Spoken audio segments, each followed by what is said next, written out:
Hi hello నమస్తే. Rahul Gandhi leadership మార్చి ప్రియాంక గాంధీకి ఇవ్వాలి అనేటువంటి ఒక చిన్న టాపిక్ మొదలైంది దేశంలో.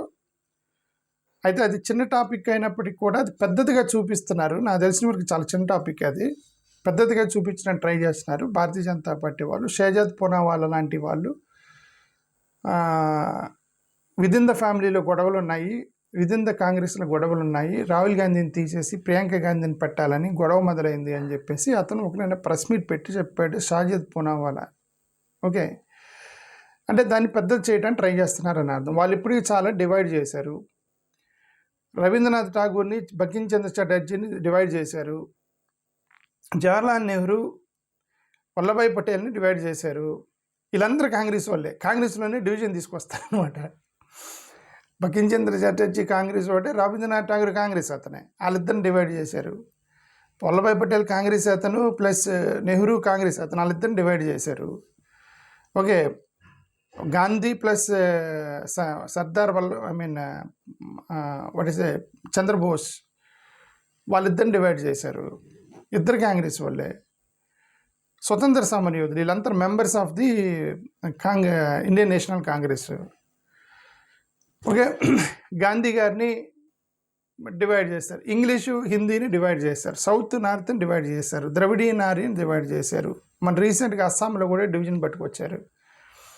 అస్సాంలో బర్దలోయ్ అతను ఓన్ కాంగ్రెస్కి వెళ్ళాడని చెప్పి అక్కడ డివిజన్ తీసుకొచ్చారు. ఇప్పటి వరకు వీళ్ళు డివిజన్ చేసిన మొత్తం కూడా విదిన్ ద కాంగ్రెస్లో డివిజన్ పెట్టారు. ఎందుకంటే వాళ్ళ లీడర్స్ ఎవరు లేరని జయరాం రమేష్ గతంలో చెప్పాడు. ఇప్పుడు ఇది ఇద్దరు అన్నా చెల్లెలని డివిజన్ దగ్గరకు వచ్చారనమాట. ఇప్పుడు వీళ్ళిద్దరిని ఫైనల్ డివిజన్, మరి ఇంకా లిస్ట్ ఎంత ఉందో తెలియదు మనకి. ఆ లిస్ట్ మొత్తం బయటకు వస్తే తెలియదు. ఓకే, ఇప్పుడు వీళ్ళిద్దరిని డివైడ్ చేయబోతున్నారు అనమాట. ఇది ఇతను ప్రెస్ మీట్ పెట్టి ప్రియాంక గాంధీ యొక్క లీడర్షిప్ కోరుకుంటున్నారు, మీ కాంగ్రెస్లో గొడవలు ఉన్నాయి, ప్రియాంక గాంధీ ప్లస్ బ్రదర్ మధ్య గొడవ మొదలైందని మొదలెట్టారు వాళ్ళు. యాక్చువల్గా ఇది జరిగింది యాక్చువల్ బ్యాక్గ్రౌండ్. బట్ నాకు తెలిసిన వరకు వీళ్ళిద్దరి మీద గొడవ ఏం లేదు. ఎందుకంటే ఇతను ఫస్ట్ ఆఫ్ ఆల్ ఇతను పవర్ హంగ్రీ కాదు. ఎందుకంటే 2-3 సార్లు ప్రసంగం ఇచ్చాడు ఇతను. నేను విన్నాను ఆ ప్రసంగం. అతను ఏమన్నాడంటే, నేను 100 సార్లు ఓడిపోయినా సరే నా యొక్క ఐడియాలజీకి నేను కట్టుబడి ఉంటా అన్నాడు ఇతను. 100 సార్లు ఓడిపోయినా సరే I will stand on my philosophy అన్నాడు. What is his philosophy? భారత రాజ్యాంగాన్ని కాపాడాలి, మైనారిటీ హక్కులు కాపాడాలి, ఎస్సీ ఎస్టీ బీసీ కమ్యూనిటీస్కి సంబంధించిన రిజర్వేషన్స్ కొనసాగించాలి,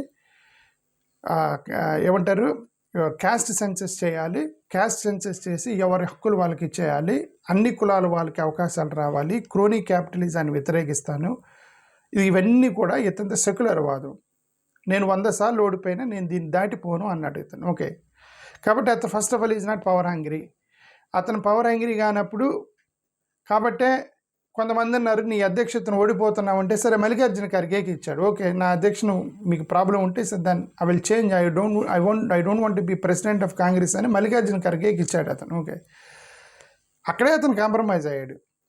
అంటే అర్థం ఇవన్నీ కూడా ఏంటి అంటే, first of all at any cost ఏదో ఒకటి చేసి నేను ప్రధానమంత్రిని అవ్వాలనేది అయితే లేదు అతనికి. ఫస్ట్ ఆఫ్ ఆల్ అతను ఒకటి ఏంటంటే, అపోనెంట్ భారతీయ జనతా పార్టీకి సంబంధించిన వ్యవస్థను మొత్తం మేనేజ్ చేస్తున్నారు, ఎలక్షన్ కమిషన్ మేనేజ్ చేస్తున్నారు, ఓట్ చోరీ చేస్తున్నారు, మొత్తం కూడా నేషనలైజ్ చేస్తున్నారు, ఎడ్యుకేషనల్ ఇన్స్టిట్యూషన్స్ తన గ్రిప్లో పెట్టుకుంటున్నారు, దీన్ని ఆపాలి అని ఉన్నాడు అంతే. అతొక్కనే అతని మైండ్లో ఉంది ప్రైమ్ మినిస్టర్ కావాలని అతనికి లేదు ఫస్ట్ ఆఫ్ ఆల్. ఓకే, రెండోది ఇది ఈమె చెల్లెలు ఉంది. చెల్లెలు అతను ఏం చెప్తే ఇప్పుడు 4 స్టేట్మెంట్లు చేసింది. రాహుల్ ఎట్ అన్నాడు, రాహుల్ ఇట్ అన్నాడు, రాహుల్ అది అన్నాడు, రాహుల్ ఇది, రాహుల్ అది, రాహుల్ అంటుంది. అంటే అర్థం మా అన్న ఏం చెప్తే నేను చేస్తానని పబ్లిక్గా చెబుతుంది జనాలకి. అంతే సింపుల్. అతను తప్పు చేస్తున్నాడు, రైట్ చేస్తున్నాడు తర్వాత సంగతి. అన్న తప్ప రైట్ అనేది సెకండరీ. అన్న ఏం చెప్తే చేస్తా అని ఆమె చాలా ఒబీడియంట్గా వాళ్ళ అన్న చెప్పింది చేసుకుంటూ పోతుంది. మధ్యలో మనం పెట్టి గొడవైంది ఇప్పుడు. ఓకే, ఇప్పుడు కొన్ని పార్టీల్లో చెల్లెలు ఎదురు తిరిగారు కొంతమంది నాయకులకి. మన జగన్మోహన్ రెడ్డి గారికి, షర్మిల గారికి గొడవ వచ్చింది, ప్లస్ కేటీఆర్కి ప్లస్ కవితకి గొడవ వచ్చింది. అన్న తప్పైనా రైట్ అయినా అన్న ఏం చెప్తే అది చేస్తానని చెల్లెలు పోతే గొడవ ఉండదు. ఒకవేళ అన్న తప్పే అయి ఉండవచ్చు. అయినా సరే ఓకే అన్న నువ్వు తప్పు ఒప్పు అన్న చెప్పింది చేసుకొని పోవాలి రా భయ్, మనం గొడవ చేయకూడదు అనుకుంటే ఈ గొడవ రాదు. చెల్లెళ్ళు అన్నను ప్రశ్నించినప్పుడు అన్నకు కోపం వచ్చేది. ఓకే, ఆల్రెడీ మనతో కూడా మేల్ డామినెంట్ సొసైటీలో చెల్లెలు మనం ప్రశ్నించినప్పుడు అన్న కోపం వచ్చేది. సో డివిజన్స్ వస్తాయి. ఇక్కడ చెల్లెలు ఆ పని చేయట్లేదు కదా, తప్పైనా ఒప్పైనా అతను ఫెయిల్ అయినా సరే అతను చెప్పినట్టు చేసుకుంటూ పోతానని పోతుంది. కాబట్టి ప్రస్తుతానికి అయితే గొడవ లేదు, డివిజన్ అయితే లేదు, వీళ్ళు తీసుకొచ్చే గొడవే అని నా ఉద్దేశం. ఓకే, వీళ్ళు ఊరికే ప్రొజెక్ట్ చేస్తున్నారు వీళ్ళ మధ్య గొడవ రాబోతుందని. ఓకే, రాహుల్, ప్రియాంక, సోనియా వీళ్ళ మధ్య గొడవ అయితే నాకు తెలిసిన వరకు గొడవ లేదు. అదే బట్ అతను యూత్లో మంచి, ఇప్పుడు అతను ఎకనామిక్ ఇన్ఈక్వాలిటీ గురించి మాట్లాడుతున్నాడు, అన్ఎంప్లాయ్మెంట్ గురించి మాట్లాడుతున్నాడు, క్యాస్ట్ బేస్డ్ సెన్సెస్ గురించి మాట్లాడుతున్నాడు. రాహుల్ భారత్ జోడో యాత్ర చేశాడు, న్యాయయాత్ర చేశాడు. వీటన్నిటిలో అతని గ్రౌండ్ లెవెల్లో ఉన్నటువంటి వీళ్ళు మొత్తాన్ని గ్రౌండ్ లెవెల్లో బయటికి తీసుకురాగలిగాడు. అతనేం ఫెయిల్ అవ్వలేదు.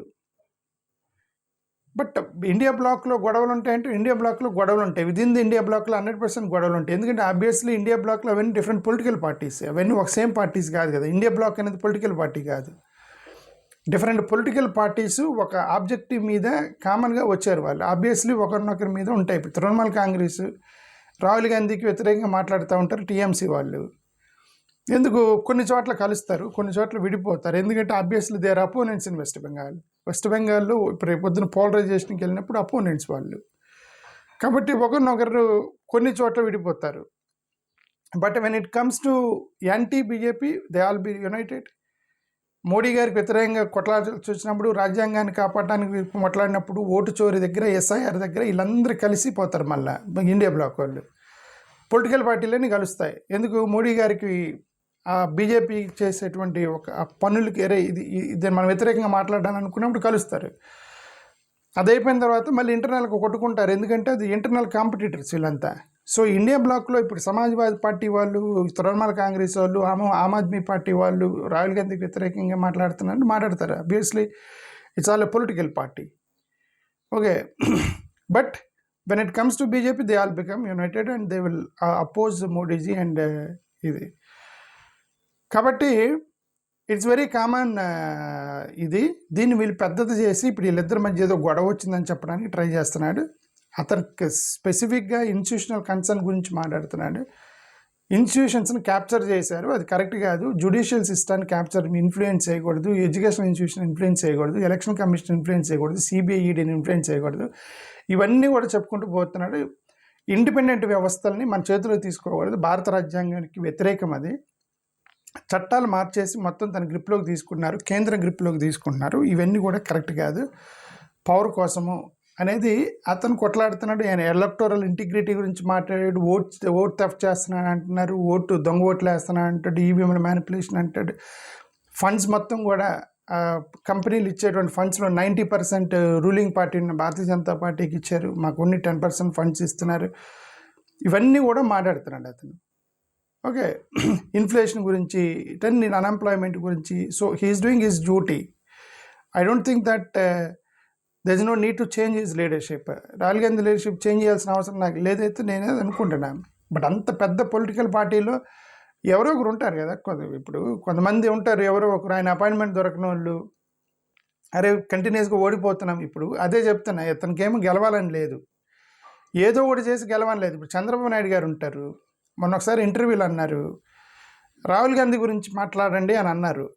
What is your opinion Rahul Gandhi అంటే ఆయన అన్నాడు, ultimately it is the winning of election అన్నాడు చంద్రబాబు నాయుడు గారు. మీరు ఒకసారి వింటే, ఒకవేళ నా వీడియో చంద్రబాబు నాయుడు గారిని చూస్తే ఆయన గుర్తు తెచ్చుకుంటాడు. ఏంటంటే ultimately it is winnowing of election అన్నాడు. అంటే ఆయన ఉద్దేశం ఏంటంటే రాహుల్ గాంధీ ఎంత మంచోడైనా సరే, ఎంత వీరాది వీరుడైనా సరే పబ్లిక్ ఎన్నికలు గెలవాలి, అది ఫైనల్గా అన్నాడు చంద్రబాబు నాయుడు.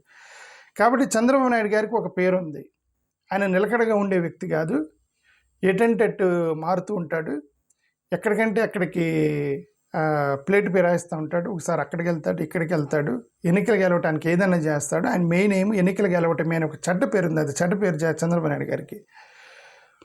ఇతనికి అది కాదు. ఇతనేమన్నాడు, నేను ఓడిపోయినా సరే 100 సార్లు ఓడిపోయినా సరే నా యొక్క ఐడియాలజీకి నేను కట్టుబడి ఉంటా అన్నాడు. దిస్ ఈజ్ మై స్టాండ్, నేను దీనికి కట్టుబడి 100 సార్లు ఓడిపోయినా పర్లేదన్నాడు. వాళ్ళిద్దరికి తేడా చంద్రబాబు నాయుడు గారికి ఈయనకి. ఓకే, అదే నేను what I want to say that winnowing election is not his aim. అతని మాటలను బట్టి ఒకవేళ అంతర్గతం ఉందేమో నాకు తెలీదు. ఓకే, ఒకవేళ లోపల ఏమో అనుకుని మీడియా ముందు మాట్లాడుతున్నాడేమో నాకు తెలియదు. మీడియా ఉన్న దాన్ని బట్టి చెప్తున్నాను నేను. కాబట్టి కాంగ్రెస్ ఎంపీ ఇమ్రాన్ మసూద్ అనే వ్యక్తి రీసెంట్గా ఒక స్టేట్మెంట్ చేశాడు, ప్రియాంక గాంధీని పెట్టాలి, ఆమె ఇందిరాగాంధీ లాగా ఉండేది, ఇందిరాగాంధీ లాగా మాట్లాడిద్ది. అలాగని రాహుల్ గాంధీని మార్చమని ఏమనలేదు, బట్ అతని మీద ఏదో సస్పెన్షన్ ఇది వేసినట్టున్నారు. ఇమ్రాన్ మసూద్ మీద ఆ మాట అన్నాడండి. రీసెంట్గా ప్రియాంక గాంధీ వాళ్ళ హస్బెండ్ రాబర్ట్ వాద్రా అన్నాడు. అతను దేశవ్యాప్తంగా ప్రియాంక గాంధీ లీడర్షిప్ కోసం అడుగుతున్నారు, ఇది ఇన్ఎవిటబుల్ అన్నాడు తప్ప రాహుల్ గాంధీని రీప్లేస్ చేయమని ఏమనలేదు, ప్రియాంక గాంధీ లీడర్షిప్ని అడుగుతున్నాడు అన్నాడు అతను. ఓకే, సో ఇవన్నీ తిప్పుతున్నారు ఇప్పుడు సోషల్ మీడియాలో, దెర్ ఈజ్ ఇంటర్నల్ కన్ఫ్లిక్ట్ అని. బట్ రాహుల్ గాంధీ 99 ఎన్నికలు ఓడిపోయాడు అది అని చెప్తున్నారు. యాక్చువల్ 99 ఎన్నికలు ఓడిపోలే అతను. అంటే 2014 నుంచి చూసుకుంటూ ఒక క్యుములేటివ్ వేసుకుంటూ వచ్చారు. ఒక సర్పంచ్ ఎన్నికల దగ్గర నుంచి చేసుకుంటూ వస్తున్నారు అన్ని రాష్ట్రాల్లో. 99 సార్లు ఓడిపోయాడు అని అన్నారు కానీ, బట్ గెలిచినవి మీరు కన్సిడర్ చేయట్లే. అతని లీడర్షిప్లో 2014లో 44 సీట్లు వచ్చినాయి అంతే. ఎంత? 2014లో 44, 2019లో 52, 2024లో 99. పెరిగినాయా లేవా? 44 నుంచి నెక్స్ట్ ఎలక్షన్కి 52, నెక్స్ట్ ఎలక్షన్ 99, నెక్స్ట్ ఎలక్షన్ 150, 200 తెస్తాడు అతను 100%. He's improved leader. Ground level నుంచి పట్టుకుంటూ వచ్చాడు, మొత్తం 99 సీట్ల దాకా తీసుకొచ్చాడు. ఓకే, మరి ఫెయిల్ అయ్యాడని చెప్పడం కరెక్ట్ కాదు. మరోవారు కొన్ని రాష్ట్రాల్లో, తెలంగాణ రాష్ట్రాల్లో గవర్నమెంట్ ఫామ్ చేసింది. అసలు మొత్తం ఆల్మోస్ట్ డెడ్ అయినటువంటి కాంగ్రెస్ మొత్తం, కేసీఆర్ మొత్తం డెడ్ చేసేసాడు కాంగ్రెస్ని, బౌన్స్ బ్యాక్ చేశాడు. అఫ్కోర్స్ రేవంత్ రెడ్డి యొక్క ఇమేజ్ కూడా పనిచేసింది. సరే, ఏదైనా తెలంగాణలో పుంజుకుంది, కర్ణాటకలో గవర్నమెంట్ ఫామ్ అయింది.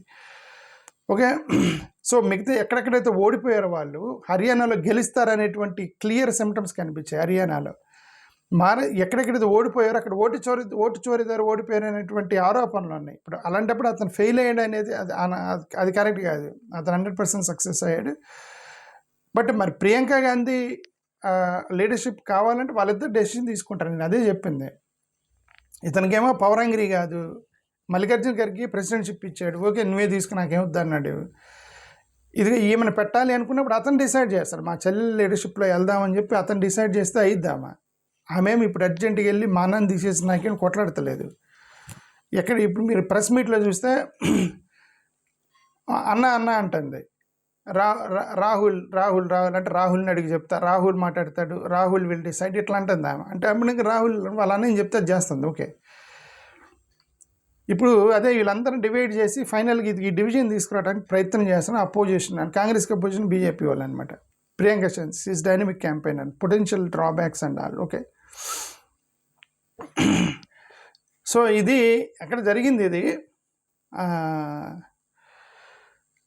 So electoral gain, public appeal, ఈ ఇద్దరు యొక్క తేడా చూస్తే డెఫినెట్గా ఒకరు ఒక దాంట్లో. ఇప్పుడు రాహుల్ గాంధీ ఏమో ఎస్సీ ఎస్టీ బీసీల యొక్క మైనారిటీసు, రాజ్యాంగాన్ని కాపాడుతాము, భారత రాజ్యాంగం యొక్క ఇవి ఇన్స్టిట్యూషన్స్ని ఓటు చోరీ వీటన్నిటిలో అతను మంచి పేరు తెచ్చుకున్నాడు రాహుల్ గాంధీ. ప్రియాంక గాంధీకి ఆమె ఒక ఫ్రెష్ ఎనర్జీతో వచ్చింది, ఫస్ట్ లీడరు, ఆమెకు టైం పట్టిద్ది ఇందిరాగాంధీ లాగా తను ఎస్టాబ్లిష్ చేసుకోవడానికి. బట్ షీఈ్ ఏ గుడ్ ఓరాటర్ అంటే Rahul Gandhi also speaks good. Rahul Gandhi కూడా మంచిగానే మాట్లాడతాడు. బట్ కాదు ఏంటంటే అతను అటాక్ చేస్తున్నాడు. అటాక్ చేసి ఒక ఏమంటారు, ఓటు చోరీ వ్యవస్థలు వీటి మీదే మాట్లాడుతున్నాడు, కోపంగా మాట్లాడుతున్నాడు. ఏమంటాడు, అది బెదిరించడానికి ట్రై చేస్తున్నాడు రాహుల్ గాంధీ. ఆమె నిన్న నవ్వుతూనే మాట్లాడింది, వందే మాతరం మీద చాలా నవ్వుతూ మాట్లాడి వాళ్ళని కంట్రోల్ చేసింది ప్రియాంక గాంధీ. ఓకే, స్మార్ట్గా మాట్లాడింది ఆమె. బట్ ఆ వందే మాత్రం టక్కన దించగలిగింది ఆమె యొక్క స్పీచ్ తోటి.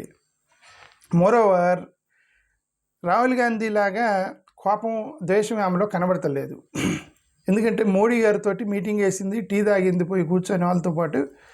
నితిన్ గడ్కరీ గారితో మీ అపాయింట్మెంట్ కావాలని, మా నియోజకవర్గానికి సంబంధించిన పనులు కావాలని ఆమె ఎంపీ నియోజకవర్గానికి 6 ప్రాజెక్టులు తెచ్చుకుంది అపోజిషన్ వాళ్ళతోటి టీ పార్టీకి వెళ్ళి. మరి ఈ టీ పార్టీలు చెడు చేస్తాయి. ఈ టీ పార్టీలు పెట్టిన వాళ్ళు మొత్తం పోయారు.